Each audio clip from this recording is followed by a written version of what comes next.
지난 시간 창세기 3장에서 사단이 하나님 말씀을 왜곡했죠. 인간은 하나님 말씀을 과장했지요. 그러면서 짝짝꿍해서 선악과를 따먹는 죄를 지었지요. 그 죄의 결과가 어땠습니까? 이전에는 생육하고 번성하고 땅을 다스리고, 생육이 뭡니까? 임신, 번성은 출산, 땅을 다스리는 건 노동. 하나님 축복의 조건이었던 임신과 출산과 노동이 뭐가 됐어요? 차별과 경쟁과 전쟁과 같이 인류를 고통스럽게 하고 불행하게 하는 저주의 조건이 되었습니다. 오늘 본문에서는 인간의 그러한 죄가 자식을 낳고 그 자식이 다시 자식을 낳아서 대를 이어가는데 그 죄가 좀 없어졌으면 좋겠는데 점점 더 광범위하게 그리고 더 조직적으로 더 심화되는 그런 모습을 볼 수 있어요. 때문에 더 가혹한 심판을 받게 되는 우리 인류를 만나게 됩니다. 에덴 동산에서 쫓겨난 사람들, 그들에 대하여 다음과 같이 묵상해 보시겠습니다. 첫 번째로, 에덴에서 쫓겨난 인간은 시기하고 질투하게 되었습니다. 창세기 3장에서 아담과 하와가 하나님처럼 되려고 하는 그런 욕망과 허영 때문에, 자기 자신의 문제죠. 그런 욕망과 허영 때문에 죄를 지었다면 본문에 등장하는 가인은 아벨에 대한 시기와 질투 때문에 개인의 죄가 관계적인 죄로 이게 광범위하게 전개되는 거예요. 본문 1절 2절 말씀입니다. 아담이 그 아내와 동침하매 하와가 잉태하여 가인을 낳고 이르되 내가 여호와로 말미암아 등남하였다. 그가 또 가인의 아우 아벨을 낳았는데 아벨은 양치는 자였고 가인은 농사하는 자였더라. 큰아들 가인은 농사꾼이 됐어요. 작은 아들 아벨은 양치는 목동이 됐어요. 그런데 문제가 생겼어요. 세월이 지난 후에 가인은 땅의 소산으로 제물을 삼아 여호와께 드렸고 아벨은 자기도 양의 첫 새끼와 그 기름으로 드렸더니 여호와께서 아벨과 그의 제물은 받으셨으나 가인과 그의 제물은 받지 아니하신지라. 가인이 몹시 분하여 안색이 변하니. 자, 형제가 하나님께 제물을 드렸죠. 그런데 하나님께서 아벨과 아벨의 제물은 받으셨는데 가인과 가인의 제물은 안 받으셨어요. 하나님께서 내가 드린 예물을 안 받아주시면 왜 안 받아주셨을까? 내가 뭐 실수한 게 없나? 내가 지은 죄가 있나? 나 자신을 돌아봐야죠. 그게 인간의 도리죠. 하나님께서 나를 받아주지 않으시면 나를 돌아보고 회개해야 됩니다. 그런데 가인은 어떻게 했어요?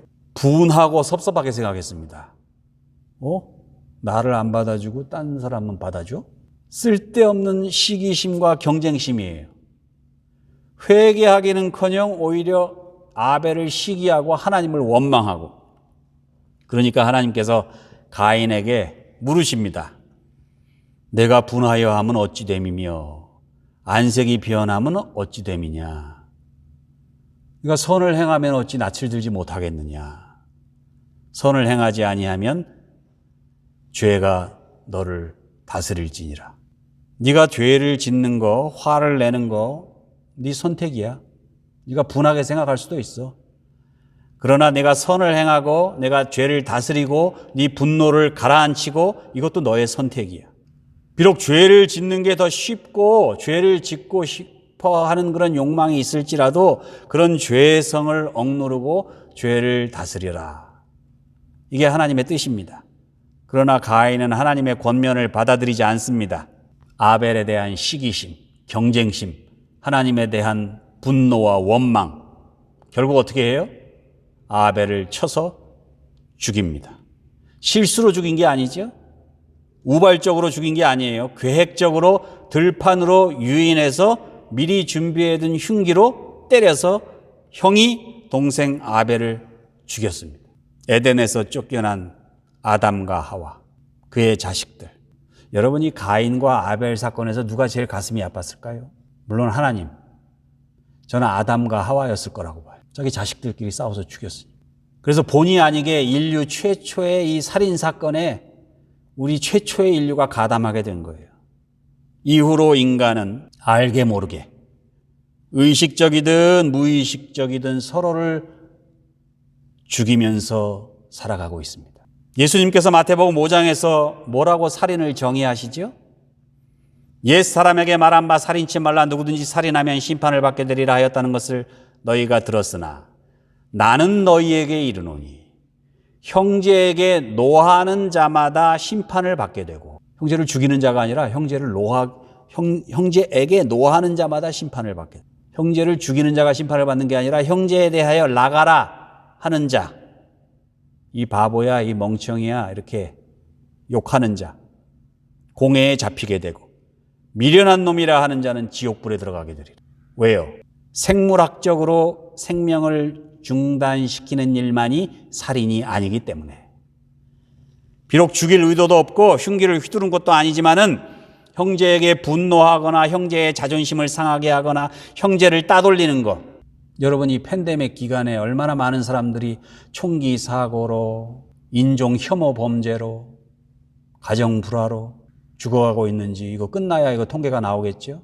마음이 상하고 외롭고 고립되고. 과연 우리가 가인을 비난할 수 있을까요?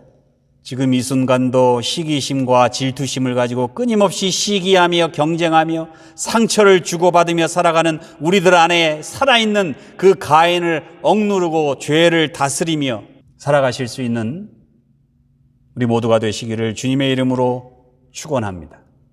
두 번째, 에덴에서 쫓겨난 인간, 하나님이 축복으로 주신 관계를 파괴했습니다. 자, 하나님께서 아벨을 죽인 가인을 찾아와 물으셨죠? 내 아우 아벨이 어디 있느냐? 그러자 가인이 뭐라고 그래요? 내가 내 아우를 지키는 자니까? 형제에 대한 무관심, 이웃에 대한 무관심, 들판으로 불러내서 계획적으로 1급 살인을 저질러 놓고 나는 몰라 발뺌하고 있는 가인의 모습을 보세요. 에덴 동산에서 아담과 하와는 자기들 잘못을 인정하지 않고 서로 책임을 다 미뤘죠. 아담은 하와에게, 하와는 뱀에게 서로에게 책임을 전가하는 가운데 부부관계가 깨졌죠. 심판을 자초했죠. 오늘 본문에는 형제관계가 파괴됩니다. 잠언 17장 17절에 보면 형제는 위급한 때를 위하여 낳느니라. 얼마나 축복된 관계예요, 이 형제가. 위급한 때에 서로 목숨을 내어줄 만큼 서로 도우라고 허락된 축복의 관계가 형제 관계입니다. 그런데 그 축복에 대해서 가인이 어떻게 응답을 해요? 살인으로. 덕분에 이제 가인이 심판을 자초하게 됐습니다. 그래서 하나님께서 내 아우의 핏소리가 땅에서부터 나한테 들린다. 내가 저주를 받으리니 내가 밭을 갈아도 땅이 다시는 그 효력을 내게 주지 아니할 것이요 너는 땅에서 피하며 유리하는 자가 되리라. 자, 아담을 심판하셨을 때는 그래도 땀을 흘리면 뭐 거둘 게 있다고 그랬죠? 땅이 소산을 내어줄 거라고, 네가 흘리는 땀만큼. 그런데 가인에게는 심판이 더 가혹합니다. 아무리 노력해서 밭을 갈아도 땅이 효력을 주지 않는다는 거예요. 그래서 우리 인간이 지금 화학 비료를 만들어서 막 뿌리잖아요. 이 가인 때문에 우리가 다 심판받는 거예요. 아무리 밭을 갈고 씨를 심어도 곡식을 거둘 수 없으니 가인이 이제 어떻게 해야 돼요? 결국 조금이라도 더 나은 땅을 찾아서 여기저기 돌아다녀야 하는 난민이 된 거예요. 난민. 화전민. 그러자 가인이 죽는 소리를 하죠. 아이고, 너무 심판이 커요. 여호와께 아뢰되 내 죄벌이 지기가 너무 무거우니이다. 내가 땅에서 피하며 유리하는 자가 될지라 무릇 나를 만나는 자마다 나를 죽이겠나이다. 자기는 축복으로 주신 자기 동생을 죽여놓고 아유, 난 죽기 싫어요. 길에서 누구 만나서 그 사람이 나 죽이면 어떻게 해요? 하나님, 나 좀 봐주세요. 얼마나 뻔뻔스러워요. 그러나 그게 다 가인이 형제 아벨을 죽인, 자기가 스스로 그 인간관계를 파괴했기 때문에 자기에게 돌아오는 거예요, 그게.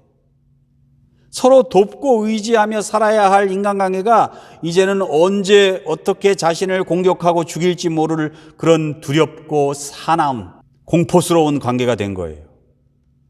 여러분들 할머니가 그랬잖아요. 어렸을 때 길에서 누굴 만나는 게 제일 무서운 거라고요? 사람 만나는 게 제일 무서운 거예요. 사람이 제일 무서워. 그런 말 못 들어보셨어요? 그게 가인 때문에 그런 거예요. 돈독해야 할 형제 관계를 깨뜨린 인간에게 주어진 심판. 이제 내가 언제 어디서나 누구에게라도 죽음을 당할지 모른다는 불안과 공포. 그러니까 이제 가인이 하나님께 또 호소를 합니다. 너무 가혹해요, 하나님. 그러니까 하나님이 그런 뻔뻔스러운 가인에게 또 자비를 베풀어 주세요. 뭐라고 그러세요? 가인을 죽이는 자는 벌을 7배나 받으리라. 표를 주사 그를 만나는 모든 사람에게 죽임을 면하게 하시니라. 자기 형제를 죽인 가인에게도 하나님께서 자비를 베푸세요. 이게 하나님의 사랑과 자비예요. 그 자비 때문에 우리도 지금 뻔뻔스럽게 고개 들고 잘 사는 거고. 이렇게 하나님의 은혜로 겨우 살아남은 가인은 에녹을 낳고, 그 에녹은 이랏을 낳고, 이랏은 무후야엘을 낳고, 무후야엘은 무드사엘을 낳고 무드사엘은 라멕을 낳았습니다. 자, 이제 라멕 때에 왔어요. 몇 대를 거쳐서. 그런데 죄가 좀 사라졌을까요? 인간이 좀 진화됐으니까 좀 나아졌을까요? 천만의 말씀.